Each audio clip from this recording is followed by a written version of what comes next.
আসসালামু আলাইকুম ওয়া রাহমাতুল্লাহি ওয়া বারাকাতুহু। ইন্নাল হামদালিল্লাহ ওয়াস সালাতু ওয়াস সালামু আলা রাসূলিল্লাহ। দূরের ও কাছের যে যেখান থেকে শুনছেন সবাইকে আন্তরিক সালাম এবং মোবারকবাদ। সম্মানিত দর্শক শ্রোতা, আমি আগের ভিডিওতে বলেছিলাম রাসূলুল্লাহ সাল্লাল্লাহু আলাইহি ওয়াসাল্লামের নাম এবং উপনাম একই ব্যক্তির যেন নাম রাখা না হয়। অর্থাৎ এই ক্ষেত্রে বুঝতে হবে বিষয়টা যে একজন ব্যক্তির নাম মানে মূল নামটাই যেন মোহাম্মদ আবুল কাশেম না হয়। আজ আমরা আলোচনা করব যে একই ব্যক্তির নাম মোহাম্মদ এবং উপনাম আবুল কাশেম রাখা যাবে কি না। মূল নাম মোহাম্মদ আবুল কাশেম রাখা যাবে না, কিন্তু যদি তার নাম হয় মোহাম্মদ এবং উপনাম যদি হয় আবুল কাশেম তাহলে রাখা যাবে কিনা। অর্থাৎ তার ছেলের নাম যদি কাশেম রাখে, ওই ব্যক্তির নাম মোহাম্মদ এবং ওই ব্যক্তির ছেলের নাম যদি কাশেম রাখে তাহলে তা রাখা যাবে কি না। আন মোহাম্মদ ইবনে হানাফিয়াতি আন আবিহি কলা, হযরত মোহাম্মদ ইবনে হানাফিয়া রহমতুল্লাহ আলাইহি হতে বর্ণিত, তিনি তার বাবা হতে বর্ণনা করেন। তার বাবা বলেন, কুলতু, তার বাবা বলেন আমি বললাম, ইয়া রসুল আল্লাহ, হে আল্লাহ রসুল, আর আইতা ইন ওলিদালি বাদাকা, আপনার পরে অর্থাৎ আপনার ওফাতের পরে যদি আমার কোনো সন্তান জন্মগ্রহণ করে।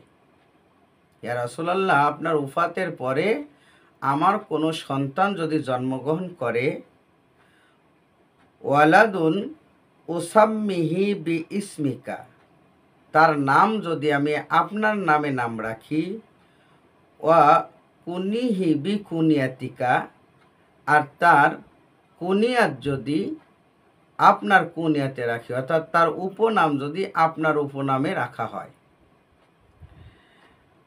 তাহলে কি রাখা যাবে? অর্থাৎ আমার কোনো সন্তান যদি জন্মগ্রহণ করে তাহলে তার নাম যদি মোহাম্মদ রাখি এবং ওই মোহাম্মদের ঔরসে যদি কোনো সন্তান হয় তার নাম যদি কাশেম রাখি তাহলে কি রাখা যাবে? কলা, তখন রসুল বললেন, নাআম, হ্যাঁ, রাখতে পারবে। আগের হাদিস এবং পরের হাদিস, এই দুটো হাদিসের ভিতরে কিন্তু কোনো পার্থক্য নাই, কিন্তু পার্থক্য একটা জায়গায় আছে। সেই জায়গা হলো মূল নাম আর উপনাম।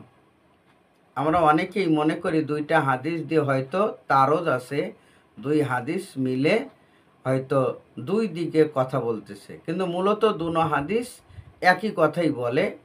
আমাদের শুধু একটু বুঝতে হবে কি, যে কারো মূল নাম যেন মোহাম্মদ আবুল কাশেম না হয়। কিন্তু যদি কারো নাম হয় মোহাম্মদ আর তার সন্তানের নাম যদি কাশেম রাখা হয় তাহলে তাকে তো আবুল কাশেম বলাই যাবে। সেক্ষেত্রে তার নাম শুধু আবুল কাশেম হবে, উপনামটা। তার মূল নাম মোহাম্মদ থাকবে কিন্তু উপনামটা হবে আবুল কাশেম। এক্ষেত্রে রাখা যাবে কি না? আল্লাহ রসুল বললেন অবশ্যই রাখা যাবে। সুতরাং এই দুই হাদিস নিয়ে আমাদের ভিতরে কোনো মতানক্য যেন না হয়। অবশ্যই কারো নাম মোহাম্মদ রাখা যাবে, কারণ রসুলের নামে নাম রাখার কথা আল্লাহ রসুল বলেছেন যে তোমরা আমার নামে নাম রাখিও। এবং রসুলের উপনামেও কারো উপনাম রাখা যাবে, অর্থাৎ কারো সন্তানের নাম কাশেম রাখা যাবে। এই জন্য খেয়াল রাখতে হবে যে কারো উপনাম আর মূল নাম, আসলে মূল নাম কোনটা, উপনাম কোনটা। সম্মানিত দর্শক শ্রোতা, নামের গুণে কাল কিয়ামতে অনেক মানুষ আল্লাহর জান্নাতে যাবে। আল্লাহ পাক চায় বান্দাকে জান্নাতে দেওয়ার জন্য। বান্দা পাপাচারের ভিতরে নিমজ্জিত হয়, তওবা করলে আল্লাহ তাকে মাফ করে দেন।